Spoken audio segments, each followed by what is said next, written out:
पहला शौक जब अदाकारी का हो, पहला ड्रामा कौन सा किया था, पहला प्ले? पहला और तकरीबन आखिरी ड्रामा जो था वो 3/3 ही किया था। हाँ, उससे पहले टेलीविजन की मैंने अपीयरेंसेस की थी, थोड़े बड़े हो गए तो ख्याल आया कि यही काम करना चाहिए, क्योंकि और कोई काम ना आंखों से देखा ना कानों से सुना, इल्म ही नहीं था कुछ। तो शौक था कि तख्लीक की सलाहियत को मुंह मारना चाहिए, बस ये शौक था। तो बस 3/3 किया, फिर वो कुछ चल सा गया। सरसरी बात करें जो कि इस मुल्क में बेशुमार लोग करते हैं कि सिर्फ सतही बात करते हैं, तो बहुत ही आसान है सतही तारीफ करना भी और सतही तनकीद करना भी बहुत आसान है। बहुत ज्यादा लोग ऊपर आने चाहिए, इतने ऊपर नहीं आए। तो क्या इस निजाम में बहुत कुछ ठीक होने वाला है? इसमें लातादाद चीजें ठीक होने वाली है। 13-14 लाख रुपए में आपको हर किसी को एक कागज का टुकड़ा मिलता है। मेरे पास 2-3 है, दीवार पे चस्पा है, थे अब उतार दिए, अब पता नहीं कहाँ है। अदील हाशमी अपने आप को कैसे डिफाइन करता है? कि गुज़िश्ता कल जो मैं था, आज मैं वो नहीं होना चाहता, मैं उससे एक कदम आगे जाना चाहता हूँ। आपने अपने आप को अलग कैसे किया? सबके सब मुसन्निफ, सबके सब लिखारी, सबका अदब से ताल्लुक। आप एक्टिंग की फील्ड में आए, आपने पब्लिक स्पीकिंग की, आपने दुनिया को बताया कि बोलना कैसे है। मेरी वालदा ने भी किताब लिखी, शुएब साहब ने भी लिखी, मेरे भाई ने भी लिखी, एक से ज्यादा किताबें। तो कभी लिखने का शौक हो जाता है तो ड्रामे शुरू हो जाते हैं, फिर एक आध के बाद मैं कहता हूँ कुछ और करते हैं, अदाकारी कर लेते हैं। फिर होता है कि अच्छा भाई इश्तिहार बनाते हैं, तो फिर इश्तिहारबाजी। फिर एक चीज जिसका मुझे शौक था और अब भी है, तो मुझे ये पता था कि लफ्ज भी कोई चीज है। मुझे तो ये चीज मिली विरासत में। अस्सलाम वालेकुम नाज़रीन, मैं हूं खावर बुखारी और आप देख रहे हैं द खावर बुखारी शो। मेरे साथ आज जो गेस्ट मौजूद हैं बिलाशुबा किसी तारुफ के मोहताज नहीं है। इनका फैज़ साहब के हवाले से तारुफ ये है कि ये फैज़ साहब की रवायतों के अमीन है। दूसरा तारुफ इनका ये है कि ये शुएब हाशमी साहब के फर्जंद हैं और मेरे उस्ताद हैं, हरफन मौला हैं। अगर इनके साथ मैं सियासत और हुकूमत पर बात करूं, उसके लिए मुझे एक पॉडकास्ट नहीं बल्कि अशरे चाहिए। अगर इनके साथ मैं शायरी पर बात करूं, उसके लिए भी मुझे अशरे चाहिए। अगर इनके साथ मैं क्रिएटिविटी पे बात करूं, तंज़ो मज़ा पे बात करूं, उसके लिए भी मुझे अशरे चाहिए। मियाँ मैं क्या करूं, मेरे पास सिर्फ आधा घंटा मौजूद है। तो इंतहाई इख्तिसार के साथ बगैर किसी लम्हा भी ज़ाया किए मैं चलता हूँ अदील हाशमी साहब की तरफ। सर बहुत शुक्रिया आपका, आपने मुझे वक्त दिया। और सबसे पहले ये बताइएगा कि सर अदील हाशमी अपने आप को कैसे डिफाइन करता है? हर शख्स के दो तारुफ होते हैं, एक वो जो दुनिया को दिखाने के लिए, एक वो जो उसके खुद के लिए। आप अपनी शख्सियत को कैसे डिफाइन करते हैं? बुखारी साहब, एक तो बहुत बहुत शुक्रिया आपने बुलाया, दूसरा जिस कदर आपने मुबालगा आराई से काम लिया मेरे तारुफ में, अब मैं उसकी तारीफ करूं कि तनकीद करूं। बहर सूरत ये इस मुल्क का एक तुर्रा बन गए कि बहुत बढ़ा चढ़ा के बात की जाती है, पर चलें कोई बात नहीं, अच्छी लगती है। डिफाइन कैसे करते हैं अपने आप को? हर कुछ अरसे के बाद मैं उस डेफिनेशन को तब्दील किए देता हूं।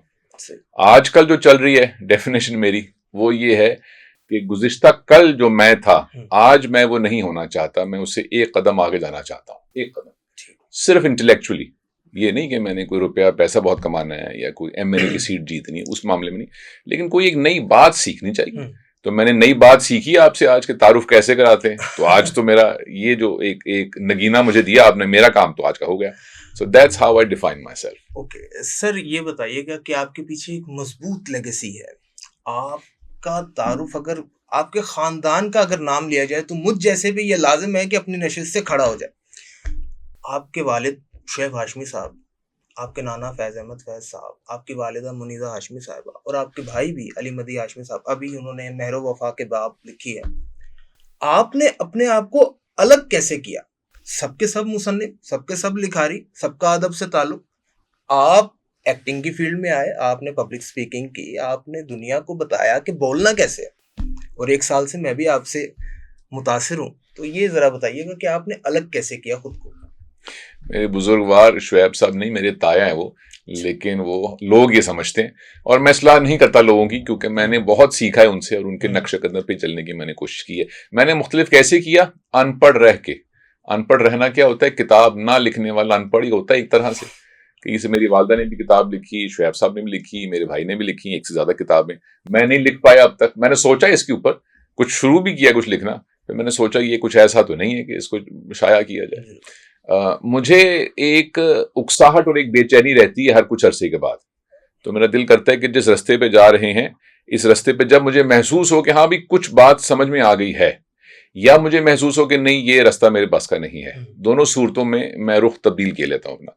तो कभी लिखने का शौक हो जाता है तो ड्रामे शुरू हो जाते हैं, फिर एक आध के बाद मैं कहता हूँ कुछ और करते हैं, अदाकारी कर लेते हैं। फिर होता है कि अच्छा भाई इश्तिहार बनाते हैं, तो फिर इश्तिहारबाजी। फिर सोचा कि अच्छा भी ये कुछ पढ़ लेते हैं, तो कुछ पढ़ लेते हैं। फिर एक चीज जिसका मुझे शौक था और अब भी है वो ये है, वो शायद वो जिसको लेगेसी कहते हैं, लेगेसी तो बहुत बड़ा लफ्ज है, लेकिन कुछ चीजें आपको मिल जाती हैं विरासत में। जो बैंकर है उसके अब बच्चों को आदाद शुमार पता होंगे, जो सनतकार है उसको पता होगा कि सनत कैसे चलती है, डॉक्टर के बच्चे को पता होगा कोलेस्ट्रॉल क्या होता है। तो मुझे ये पता था कि लफ्ज भी कोई चीज है, मुझे तो ये चीज मिली विरासत में। सही। कोई रुपए पैसे अम्मा अब्बा ने दिए। सर ये बताइएगा कि सर आपका पहला जो, अब जैसे आपने खुद ही बात की कि डॉक्टर का बच्चा डॉक्टर ही बनता है, तो आपको तो टीवी शुरू से आपके विरासत में मिला है, तो पहला शौक जब अदाकारी का हुआ, पहला ड्रामा कौन सा किया था, पहला प्ले? पहला और तकरीबन आखिरी ड्रामा जो था वो 3/3 ही किया था। हाँ, उससे पहले टेलीविजन की मैंने अपीयरेंसेस की थी। मैं बहुत छोटा था 1978 में, तो 3-4 साल का मैं था। तो मेरी वालदा पीटीवी में थी, तो प्रोग्राम किया, बच्चों का प्रोग्राम हुआ करता था, तो मैं उसमें जाया करता था। तो कभी कभी मुझे स्टेज पे भी बुलाया जाता था। तो वो फिर एक दफा मैंने कोई बच्चा बन के ड्रामे में अदाकारी भी की थी। लेकिन फिर जब थोड़े बड़े हो गए तो ख्याल आया कि यही काम करना चाहिए, क्योंकि और कोई काम ना आंखों से देखा ना कानों से सुना, इल्म ही नहीं था कुछ। बस ये था कि डॉक्टर भी कोई होते हैं, वकील भी कोई होते होंगे भी, हमसे क्या ताल्लुक है। तो शौक था कि तख्लीक की सलाहियत को मुंह मानना चाहिए, बस ये शौक था। तो बस 3/3 किया, फिर वो कुछ चल सा गया। स्कूल में भी प्लेस करते थे आप? नहीं, मेरा ताल्लुक चूंकि पब्लिक स्कूल से है, तो पब्लिक स्कूलों में तो प्लेस व्लेस हुआ नहीं करते थे। कोई तस्वुर नहीं था आर्ट की किसी फॉर्म का उस स्कूल में। स्कूल की बात चल पड़ी है और आपने मेरी बैसाखियां भी फेंक दी हैं अभी चंद मिनट पहले, तो शुरू करते हैं। सर आप पाकिस्तान के तालीमी निज़ाम से मुतमईन? मैं बहुत मुतमईन हूँ। अल्लाह बिल्कुल सर। देखें, तालीमी निज़ाम जो है, एक तो पहले तो ये तय कर लें कि ये लफ्ज़ जो है तालीमी निज़ाम, इससे आपकी क्या मुराद है, मेरी क्या मुराद है। तो हम मुमकिन है कि आप कद्दू को कहती हो, मैं टमाटरों को कहता हूँ, तो इसलिए हम बहस ही करते रहेंगे। तालीम से क्या मुराद है भाई, पहले तो ये तय हो, फिर निज़ाम से क्या मुराद है ये तय हो, तो तभी तय होगा ना। अगर सरसरी बात करें, जो कि इस मुल्क में बेशुमार लोग करते हैं कि सिर्फ सतही बात करते हैं, तो बहुत ही आसान है सतही तारीफ करना भी और सतही तनकीद करना भी बहुत आसान है। अभी आपने मेरी तारीफ की कुछ देर पहले, सतही सी थी, मैं आपकी टांग खींच रहा हूँ, तो बहुत आसान काम है। लेकिन जब जरा सा गहराई में जाना शुरू करें तो बस फिर चीजें नजर आती हैं कि वो क्या है। अच्छा, मैं दोनों सूरतों में तालीमी निज़ाम के हक में और उसके खिलाफ बेशुमार दलाइल दे सकता हूँ, दोनों दुरुस्त होंगे। मसलन पाकिस्तान ने बहुत बड़े बड़े साइंसदान और आर्टिस्ट और मुसव्विर और सियासतदान और बेशुमार लोग पैदा किए।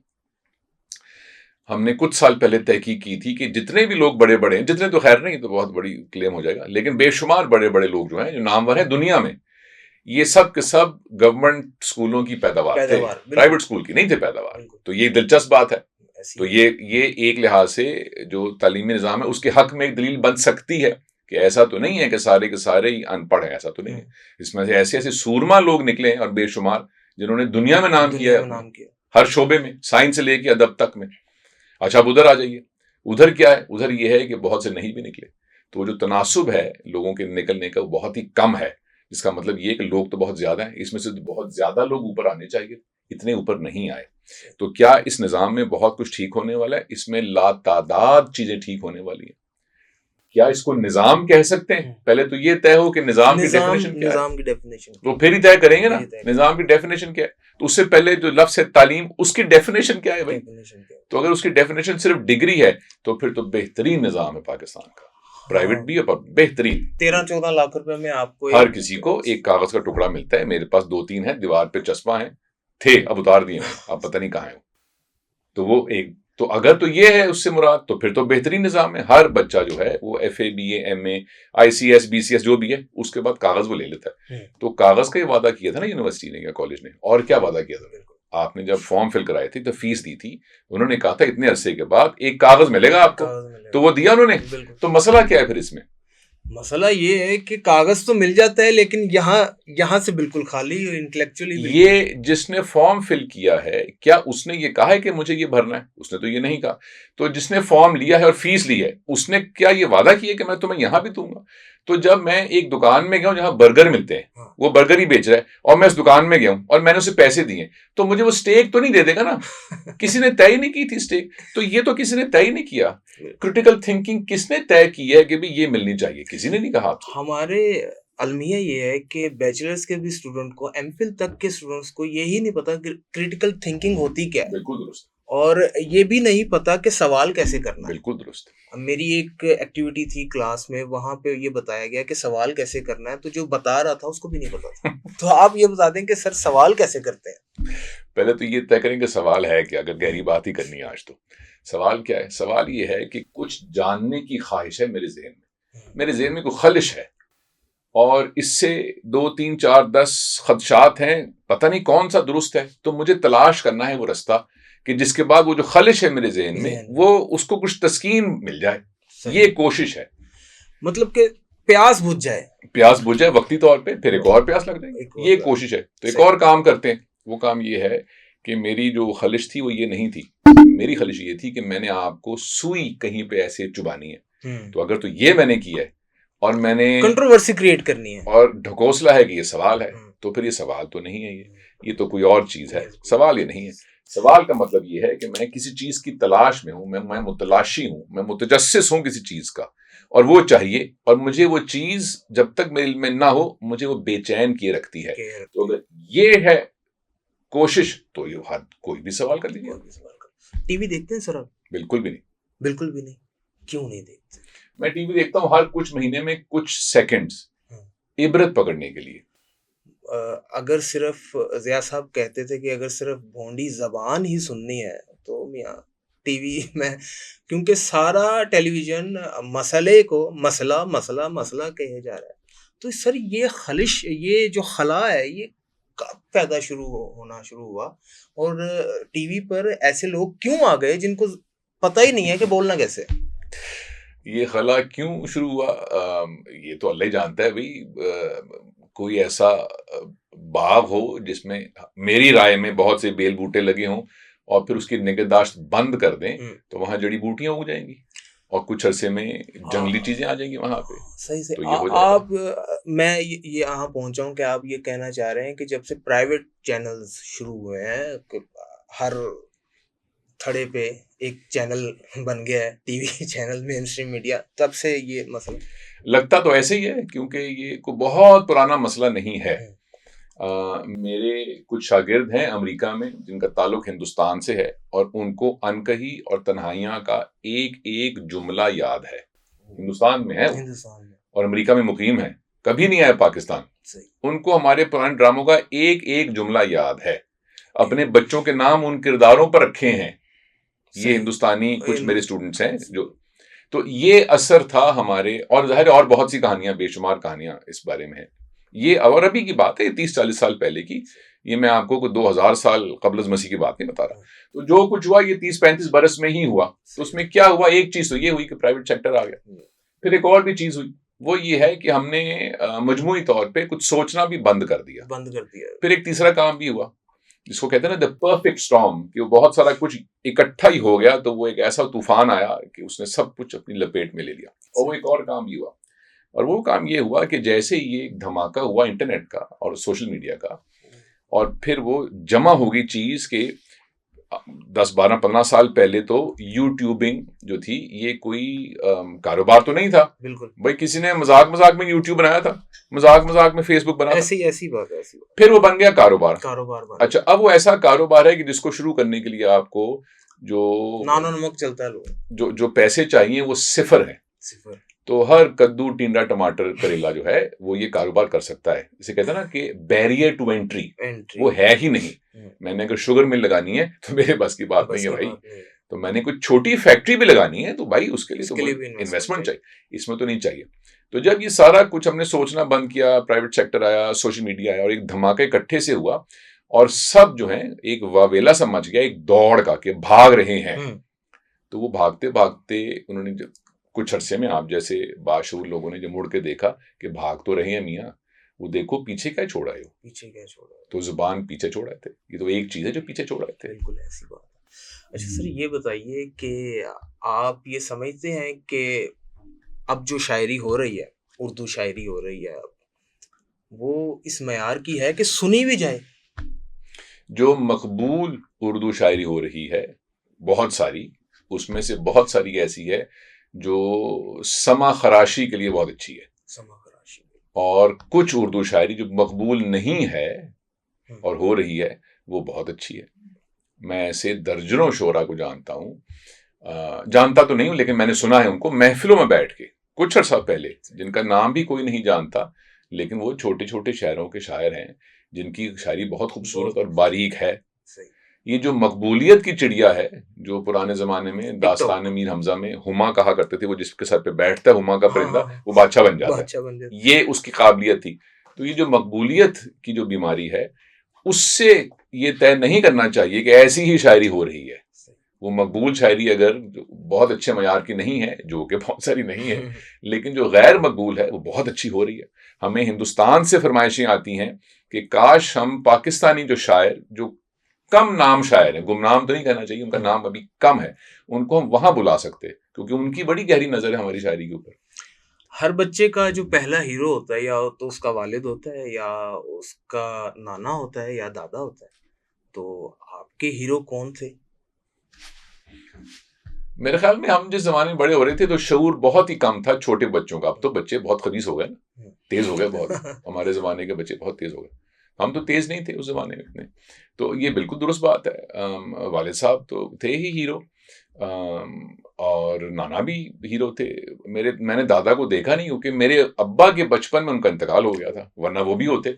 उस जमाने में चूंकि यलगार नहीं हुआ करती थी हीरोज की, ना बैटमैन का मालूम था, ना स्पाइडरमैन का, ना फलाना का, ना शाहरुख खान का, ना फलाना का, तो एक आधी पता हुआ करता था। किसको पता हुआ करता था?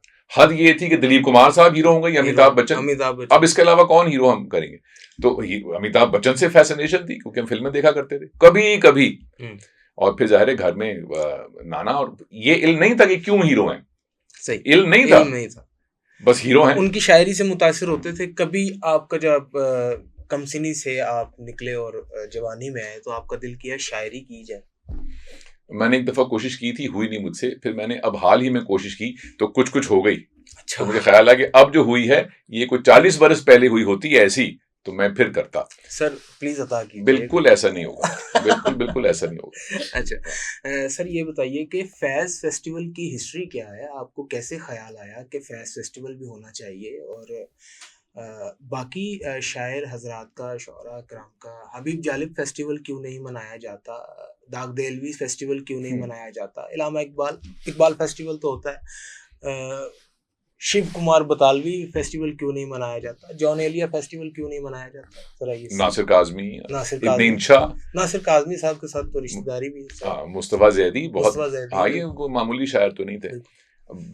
दूसरा जो आपका सवाल है कि क्यों नहीं मनाया जाता, इसका जवाब पहले दिए देता हूँ।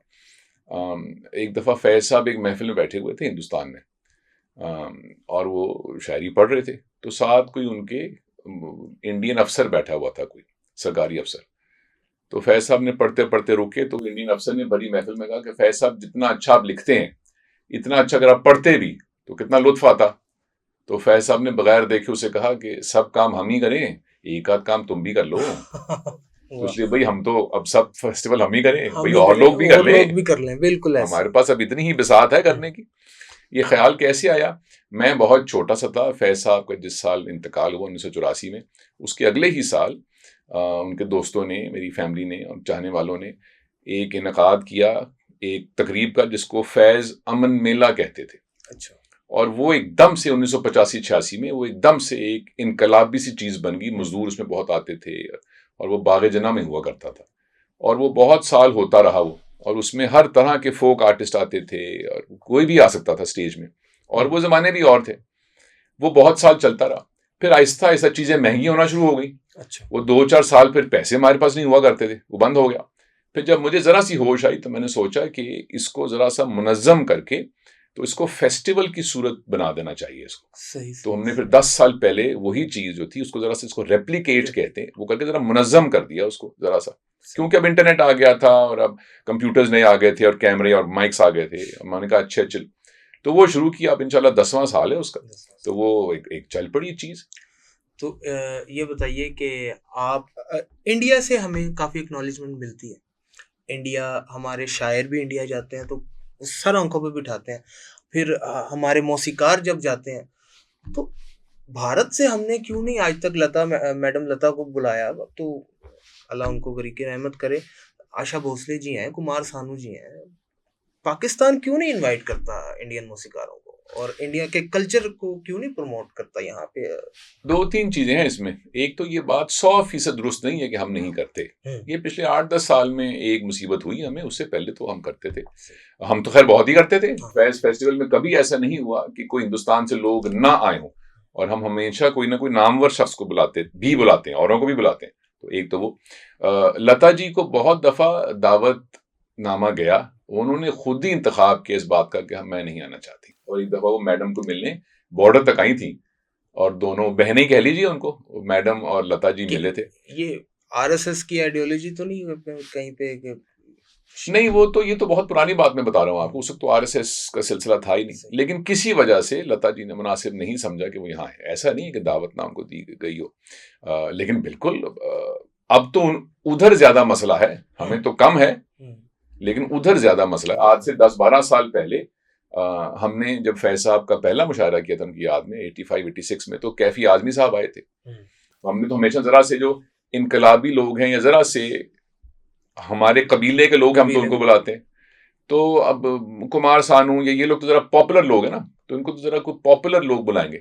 लेकिन जब हॉस्पिटल की, एक खास हॉस्पिटल की जब फंड रेजिंग थी, तो सारे लोग यहाँ आए थे, बहुत सारे लोग यहाँ आए थे। जरा सा कल्चरल एक्सचेंज अब मुश्किल हो गया है दोनों मुल्कों में। हमारे यहाँ पे अभी भी कदरे आसान है, उधर बहुत मुश्किल है।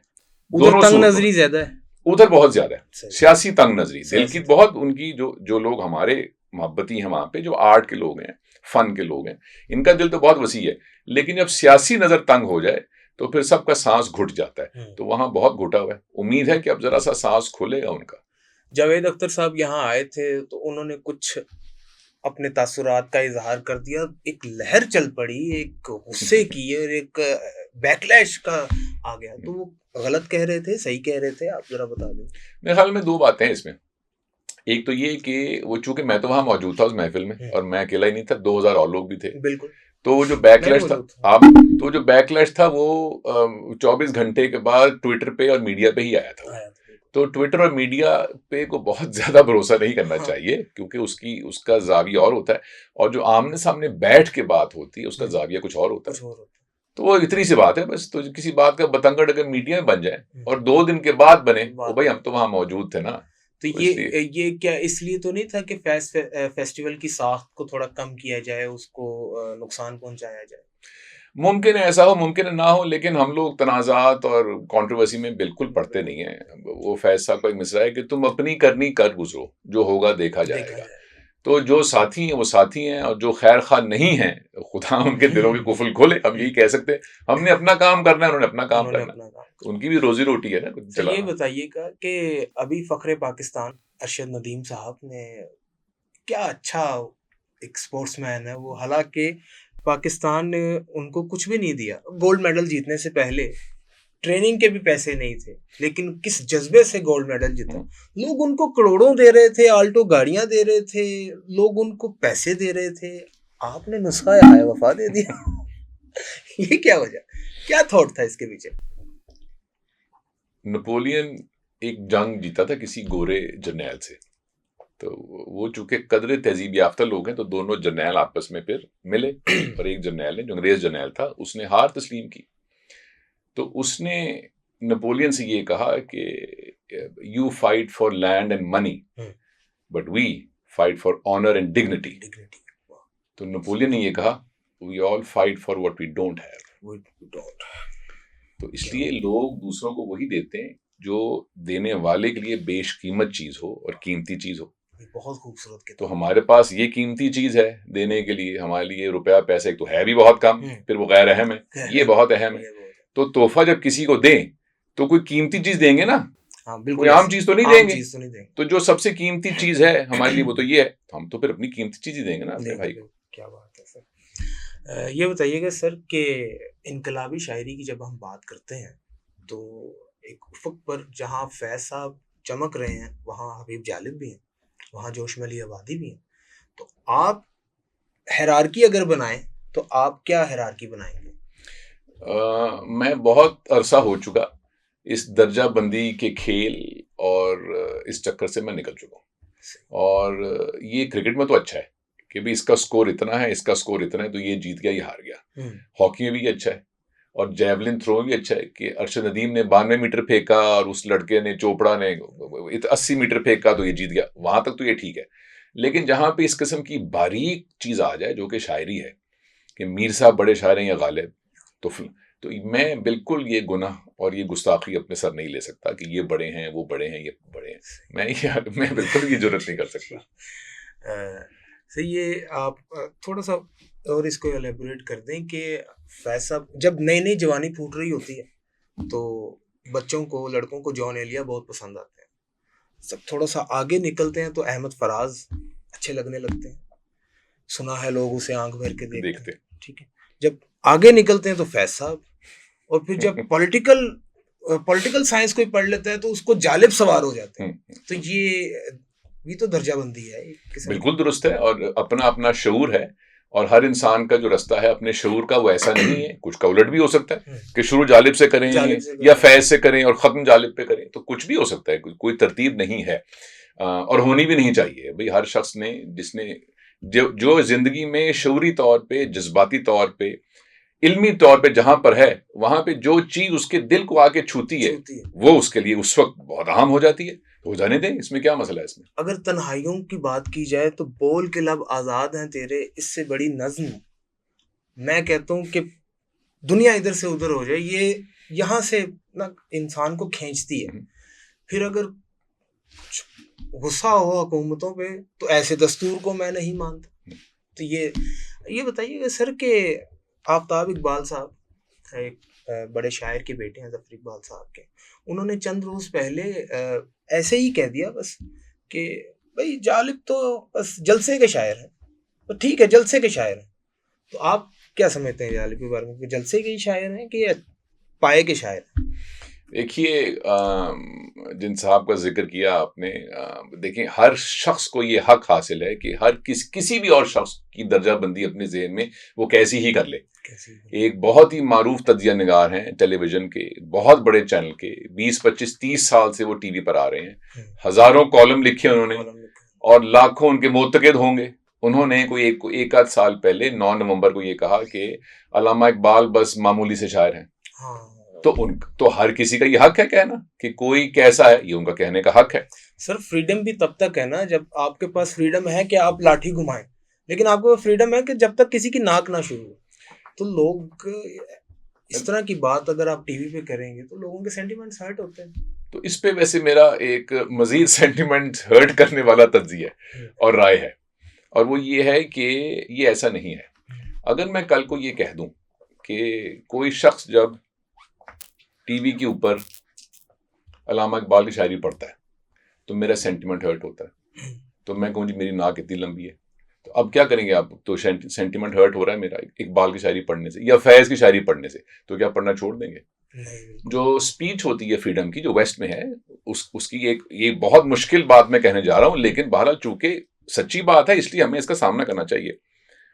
कतई नजर और बातों के, तो अगर फ्रीडम ऑफ स्पीच है तो आपकी मेरी नाक से कोई ताल्लुक नहीं है उसका, ये तय कर ले। इसलिए कि नाक कोई लंबी लेकर आ जाएगा तो कोई और लंबी लेकर आ जाएगा, तो किस किस की नाकें बचाएंगे भाई? तो अब वो मसला नाक का है या मसला कहने वाले का है? तो ये कुछ अर्सा पहले एक बहुत बड़ा एक तनाजा खड़ा हुआ था एक मगरबी मुल्क में, मैं नाम भी नहीं लेता, उनका बहुत बड़ा जहाज है एयरबस, ये इशारा दे देता हूँ। तो वहां कहा गया कि भाई वो फलां फलां ने फलां फलां की है, बहुत बुरी बात है, वो नहीं उसको कहना चाहिए, मजम्मत करें। उन्होंने कहा बिल्कुल बुरी बात है, उसको बिल्कुल नहीं कहना चाहिए, लेकिन हम पाबंदी नहीं लगा सकते क्योंकि यहाँ फ्रीडम ऑफ स्पीच है। Freedom of speech. तो इसलिए हर शख्स को ये हक हासिल है, मेरी नाकिस राय में, जिसके जज्बात हर्ट होते हैं वो उसका मसला है। मैं कल को कह दूं भी आपके जो नीले कोट से जज्बात मेरे हर्ट होते हैं, आपकी शर्ट से भी हर्ट होते हैं, तो आपकी दाढ़ी ऐसी नहीं ऐसी उससे भी हर्ट, तो ये कहाँ खत्म होगा सिलसिला? तो आप नाक पीछे करते जाए, तो नाक को पीछे करना है, नाक के जुबान को पीछे करना है। सर ये बताइए कि थोड़ा सा पाकिस्तान के बारे में भी बात करते हैं कि इस्लामी जमहूरी डेमोक्रेसी, इस्लामी जमहूरी जैसी कोई चीज़ होती है? ये इस्लामी जमहूरी क्या है? थोड़ा सा मुश्किल, क्योंकि मैं सिर्फ आपसे ही ये सवाल कर सकता हूँ और चंद एक लोग हैं जिनसे मैं ये सवाल कर सकता हूँ उसातिज़ा में। तो आप ये बताइए कि मैं फंसा पड़ा हूँ इसमें, जब से लेफ्ट को स्टडी करना शुरू किया तो इस्लाम में तो खिलाफत है, खिलाफत का है, अब्बासी का खलीफा आखिरी जो, लेकिन ये इस्लामी जमहूरी कहाँ से आ गया बीच में? ईरान जमहूरी पाकिस्तान। मैं बिल्कुल इसके ऊपर अपनी राय का इजहार नहीं करूंगा। ये हम आराम से शाम को बैठ के बंद कमरे में गुफ्तगू करेंगे इसके ऊपर। ये लेकिन आपने बॉल बहुत अच्छी गिराई और बहुत दिल कर रहा है कि इस बॉल के ऊपर खेलें, लेकिन ये हम शाम को गेले में खेलेंगे। शुगर कोटेड नहीं बिल्कुल। अच्छा सर, उसकी वजह ये है, एक जुमले बता देता हूँ आपको। उसकी वजह ये है कि हमने मजमूई तौर पे और इनफरादी तौर पे भी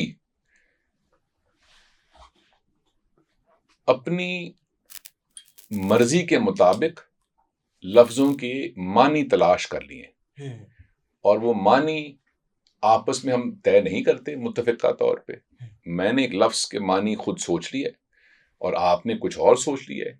ये भी बहुत मुमकिन है कि हमारे मानी उसी एक लफ्ज के ना सिर्फ मुतजाद हैं बल्कि मुतसादिम भी हैं, और लफ्ज हम वही इस्तेमाल कर रहे हैं। तो अरे भाई, उस लफ्ज पे क्यों लड़ाई कर रहे हो? मानी पे बहस करो, ताकि मानी के ऊपर हम कहीं जा पे इत्तेफाक कर लें तो मालूम हो कि अच्छा भी स्याह ये है। तो हमने तो ये तय नहीं किया कि स्याह क्या है, हर कोई अपना अपना स्याह लेकर आ गया। तो यार एक काम तो करो, स्याह तय तो कर लो, फिर तय करेंगे कि स्याह चाहिए कि सब चाहिए कि नीला चाहिए। हमने तो यही तय नहीं किया। तो ये जो दोनों लफ्ज आपने इस्तेमाल किए, इस्लामी भी और जमहूरी भी, हमने तो उसके मानी के ऊपर इत्तेफाक ही अभी तक नहीं किया। तो इत्तेफाक तो पहले कर लो, तो फिर ही बात करेंगे ना आगे कि तसव्वुर है कि नहीं है। हम लोग इस्लाम हर कोई किसी और चीज को कहता है, वो किसी और को, जमहूरियत वो कुछ और है, उसके लिए कुछ और है। अरे भाई, तो तय तो कर लो कहाँ जाना है। ये तो हमने बीज फेंके हुए समंदर में और कह रहे हैं कि पौधा क्यों नहीं उग रहा। ओ भाई, वो जमीन कहाँ है जहां से पौधे ने उगना है?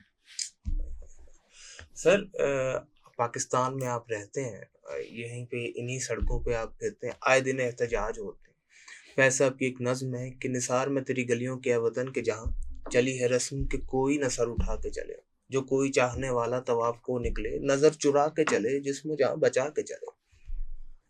फैज साहब ने कितने ही पुराने वक्त में ये नज्म लिखी, आज भी हम वहीं खड़े हैं।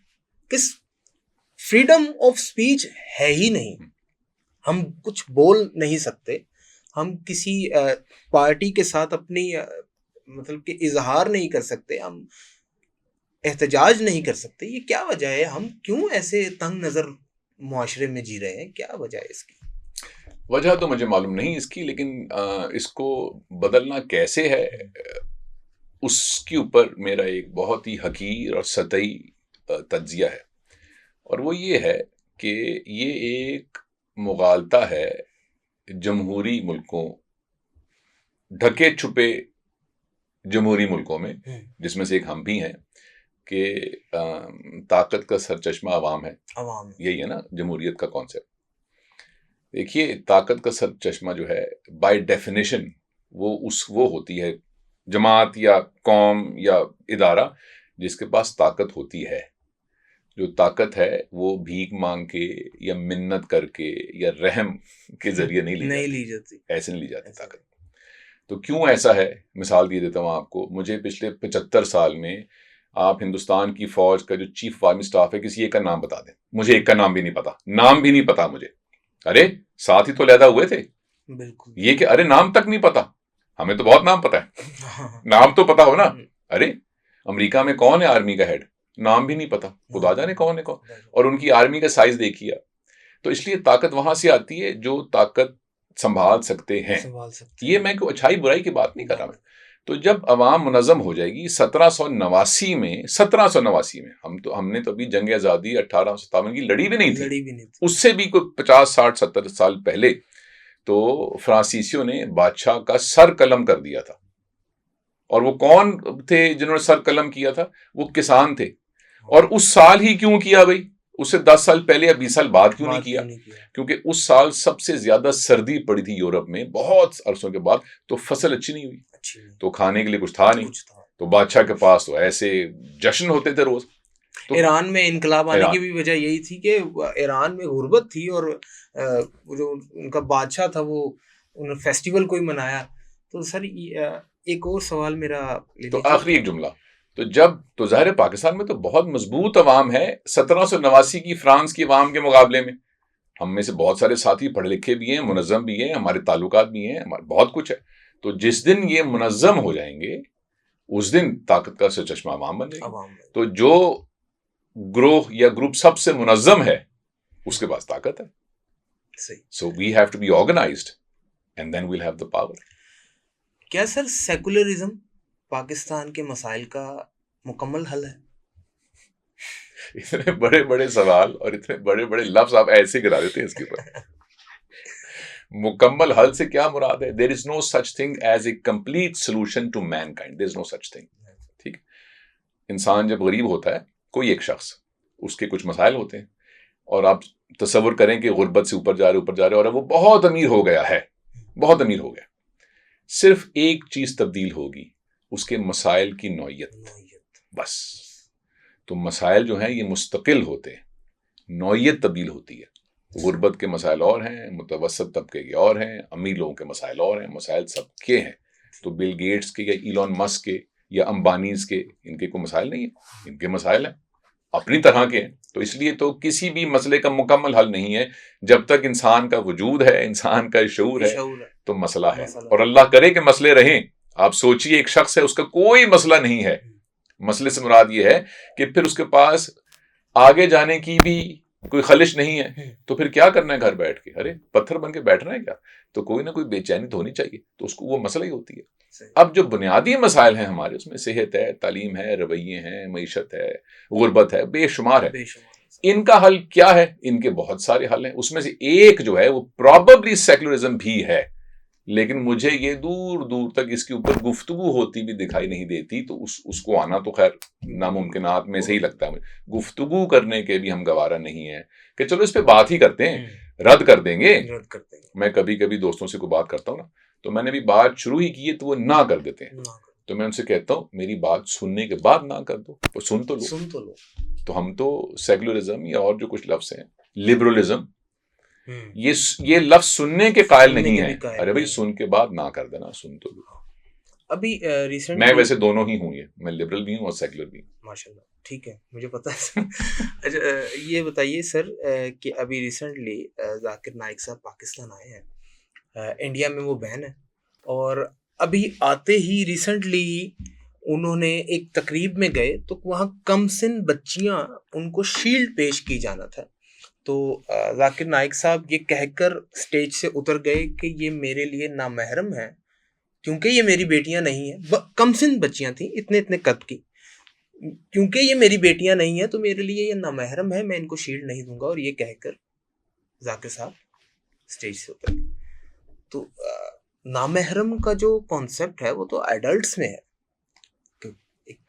अच्छा, मजेदारी की बात है कि वो बाहिजाब थी, सरों पे दुपट्टे लिए हुए थी, और ऐसा नहीं था कि जाकिर नाइक साहब ने उनके सर पे को हाथ फेरना था या उनसे कोई हाथ मिलाना था, बस शील्ड पेश करनी थी।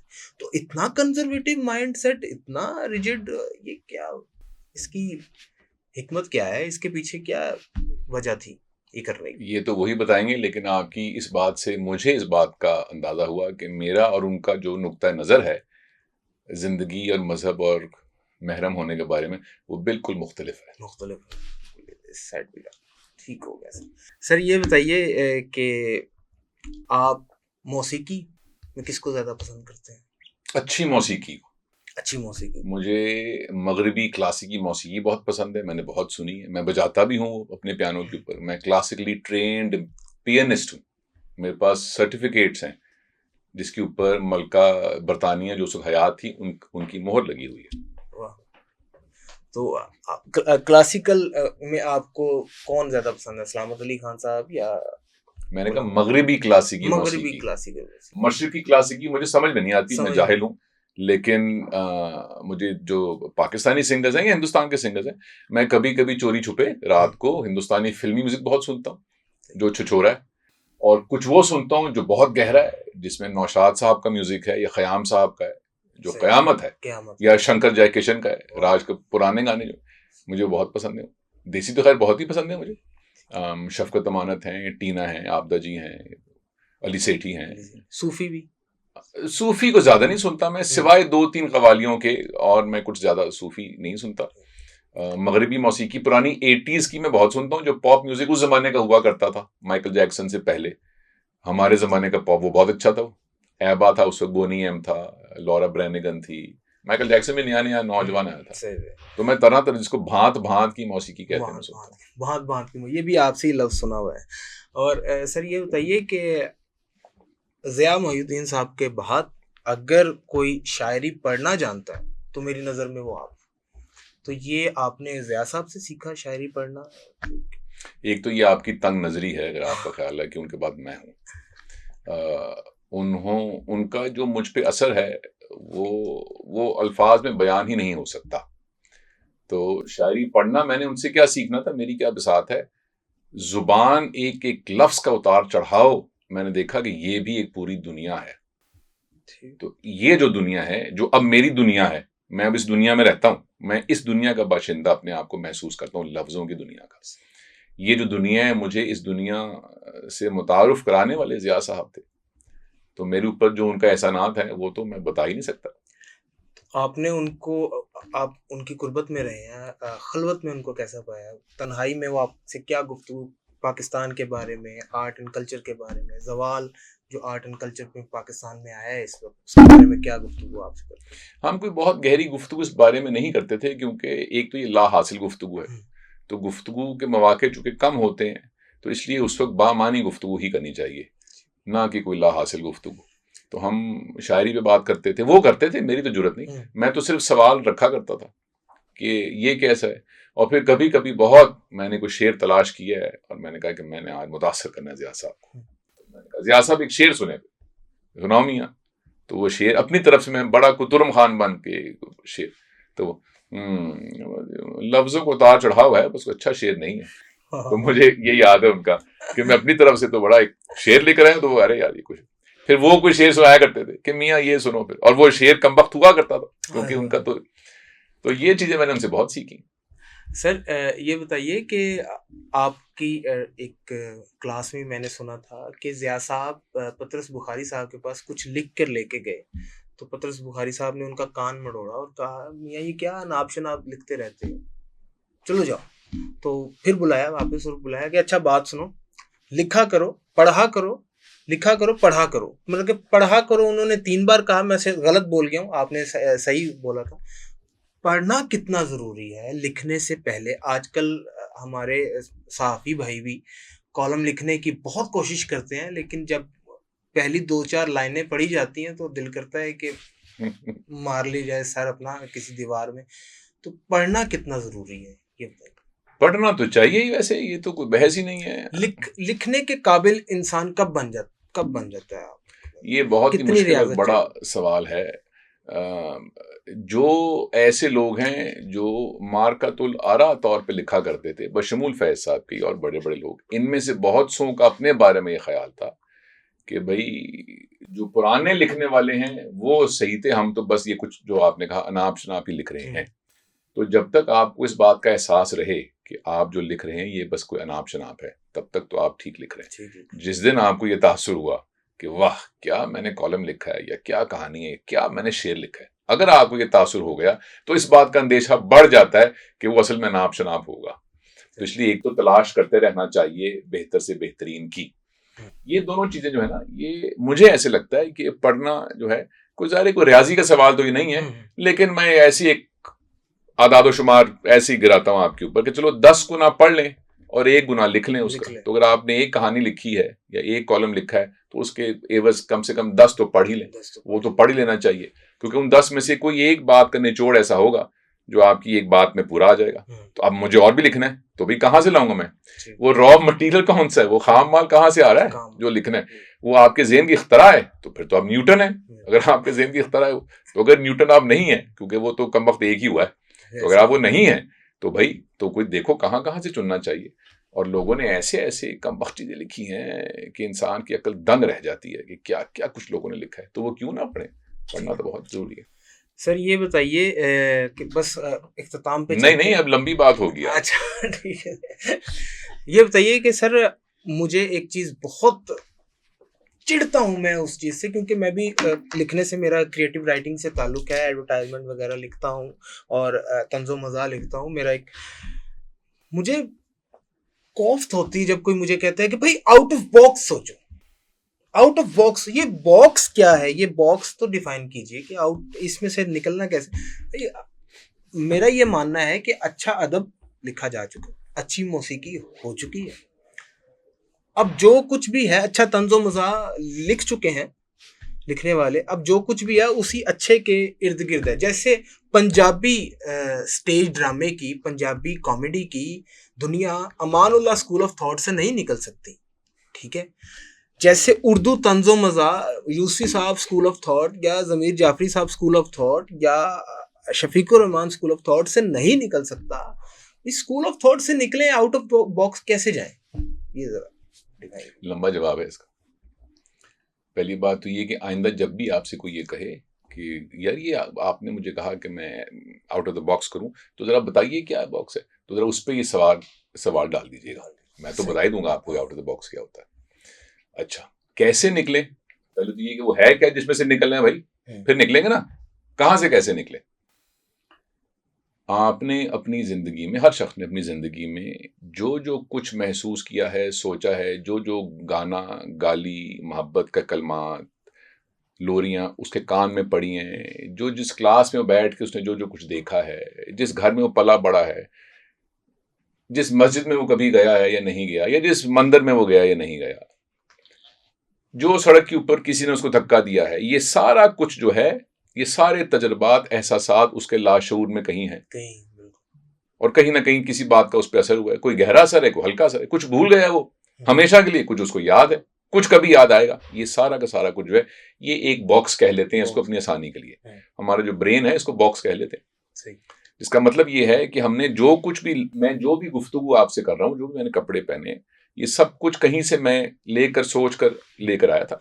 मैं यहाँ बिकनी में तो नहीं आ गया, मैंने कभी बिकनी देखी भी नहीं, और देखी तो है वैसे, पहनी कभी नहीं। तो वो पहन के, तो वो मैं क्यों नहीं पहन कर आया? क्योंकि मेरे बॉक्स से वो बाहर है। वो बाहर है। मैं वो सफेद चूगा पहन के क्यों नहीं आया जो अरब पहनते हैं? और भाई मेरे बॉक्स से वो बाहर है। मेरे बॉक्स में सलवार कमीज है या टी शर्ट है या कोट है, यही है, या एक दफा अचकन भी थी।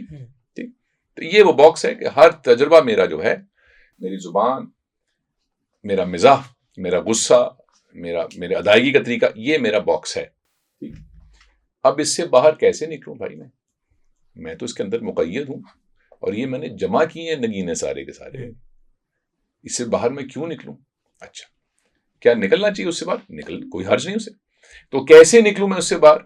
अच्छा, एक तरीका निकलने का ये है कि अच्छा यार, मैंने कभी रूसी अदब नहीं पढ़ा, तो रूसी अदब मैं पढ़कर देखता हूं, क्योंकि मैंने शफीकुर रहमान पढ़ा है, यूसुफी साहब पढ़ा है, बकरस बुखारी पढ़ा है, समझा। तो रूसी अदब सुना है, बड़ा मार्कतुल आ रहा है, तो आओ जरा मैं पढ़ कर देखता हूँ। तो वो मैं पढ़ता हूँ, तो उसमें एक ऐसी कहानी में पढ़ता हूँ जिस कहानी का नाम है सिपाही और मौत। और 3 जुमलों में वो कहानी ऐसी है, जो उर्दू में ऐसी कहानी मैंने तो नहीं पढ़ी। एक सिपाही है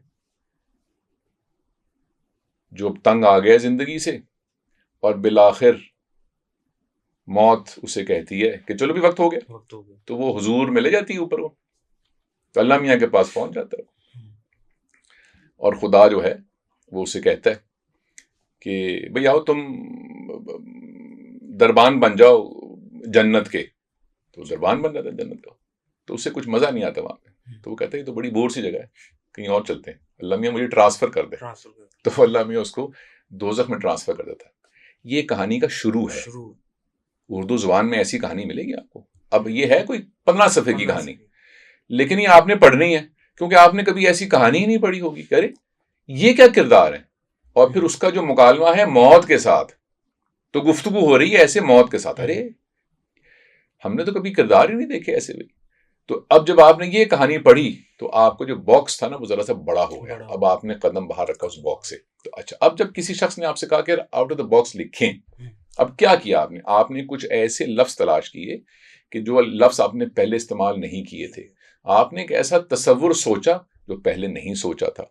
अच्छा, अब आपने कहा कि भाई वो यूसुफी साहब या फलाना, ये सब ये अच्छा अदब, ये अच्छी शायरी हो चुकी है। ठीक, बिल्कुल हो चुकी है, बहुत सारी अच्छी। उस पाए की हम आप शायद नहीं कर पाएंगे, लेकिन इसमें एक बहुत बारीक बात भी है जो बहुत से दोस्तों को, सुनने वालों को सुननी चाहिए। हौसला शिकनी इस पे नहीं होनी चाहिए, और वो ये है, उर्दू में लफ्ज़ है ख्याल। मुझे ख्याल आया कि फलाना फलाना, मुझे ख्याल आया कि मुझे यार ख्याल ही नहीं आया कि ऐसे कर लेते। तो ये ख्याल क्या है? गालिब का एक शेर है आदमी बजाय खुद एक महशर ख्याल, हम अंजुमन समझते हैं खलवत ही क्यों ना हो। कि इंसान जो है, ये तो इस पे 1 घंटे की, कि इंसान जो है अपने अलावा एक ख्यालात का महशर भी है उसके अंदर बपा।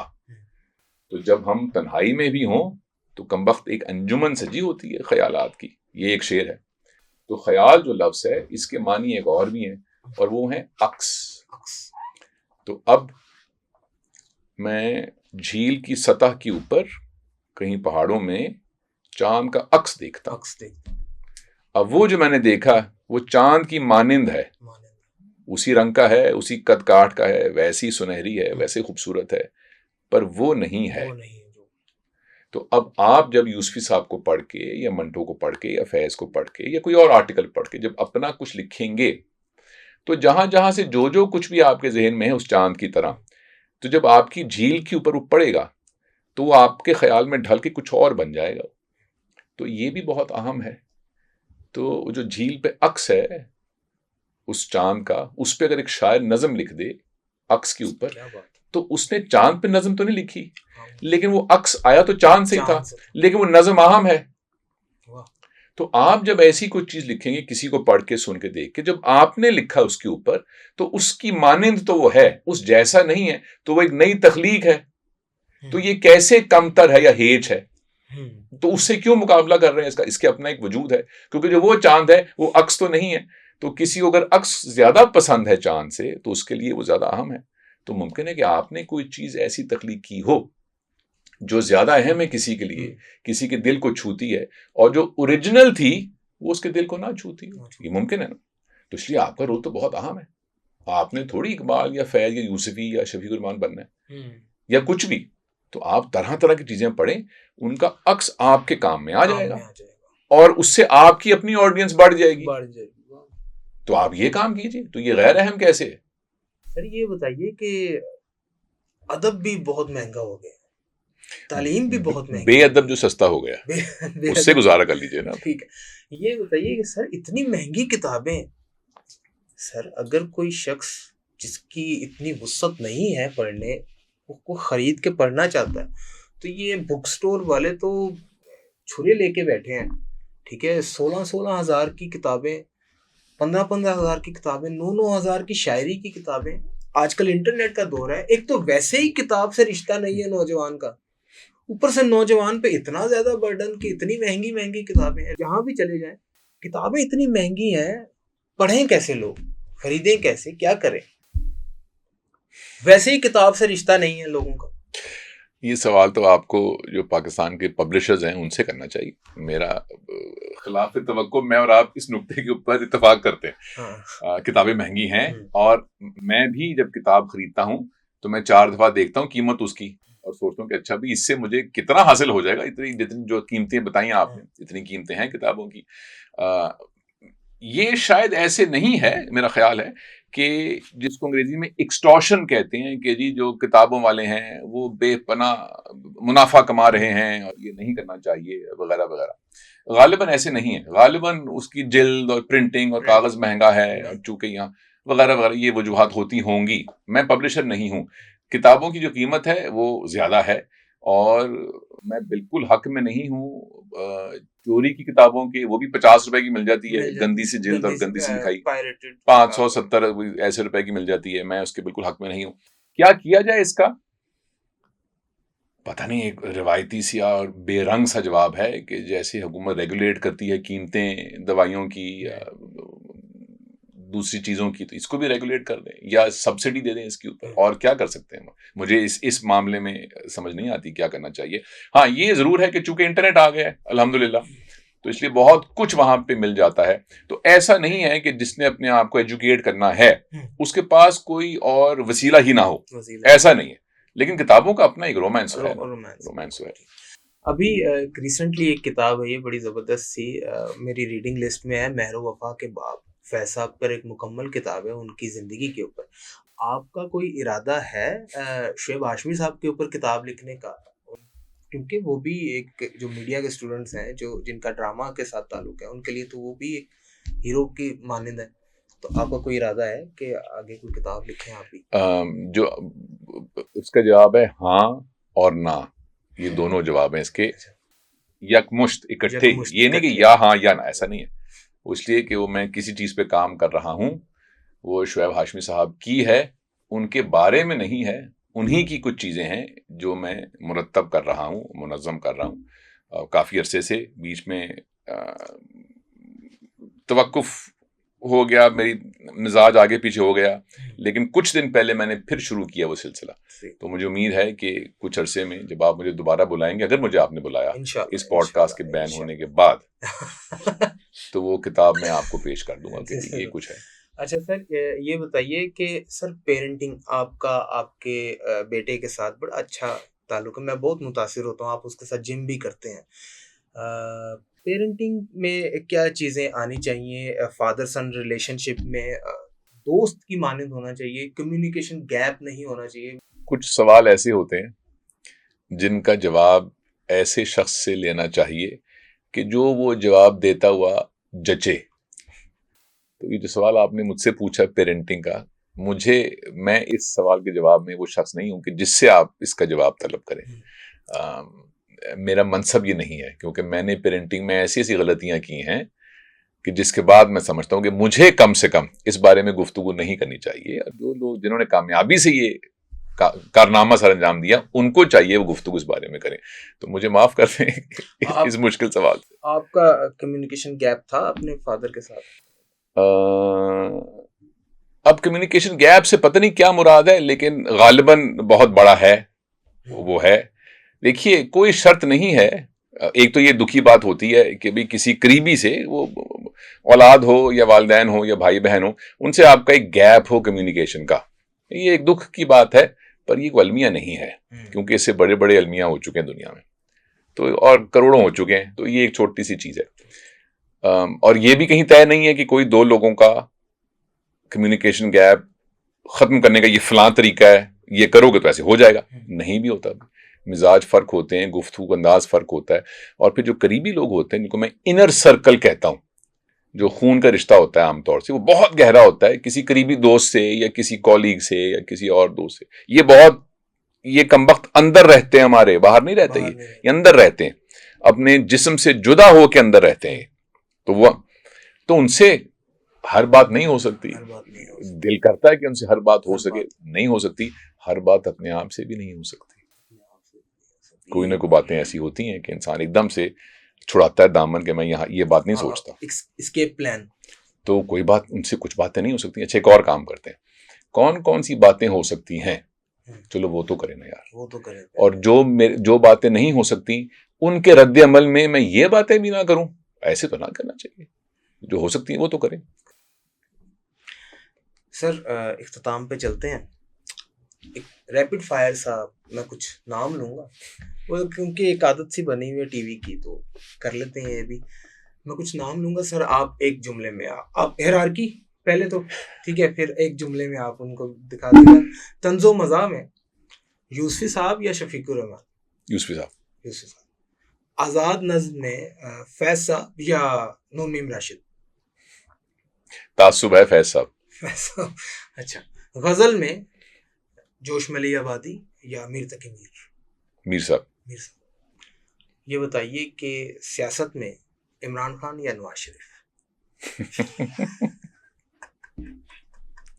अच्छी कोशिश की आपने। एक बॉल तो मैं वेल लेफ्ट भी कर सकता हूँ ना। वेल, हाँ, एक बॉल तो मुझे वेल लेफ्ट करने दें। ठीक है। अच्छा ये बताइए कि सर अगर आपको हिरार्की बनाना पड़े तो आप पहले नंबर पे किसे रखेंगे, दूसरे नंबर पे किसे रखेंगे, तीसरे नंबर पे किसे रखेंगे? आजाद नज्म में फैसल या नून मीम राशिद या हबीब जालिब? मेरे ख्याल में जो आपने दर्जा बंदी की, मेरी यही है इत्तेफाकन, फैसल पहले, फिर नून राशिद, फिर हबीब जालिब। गजल में गालिब, मीर तकी मीर या जॉन एली? ये मैं मोहब्बत और तकरीम से कह रहा हूँ, जॉन एलिया तीसरे पे, मोहब्बत और तकरीम से। गालिब और मीर में गालिब पहले पे होंगे मेरी नाकिस राय में। उस्ताद इस बात पे नाला होंगे मुझसे, पर बहरहाल आपने मुझसे पूछे, मीर साहब दूसरे पे और जॉन तीसरे पे। ठीक है सर, ये एक लफ्ज में आपने अगर बयान करना हो किसी शख्सियत को, एक सिर्फ एक लफ्ज में, ज़िया मोहिउद्दीन साहब।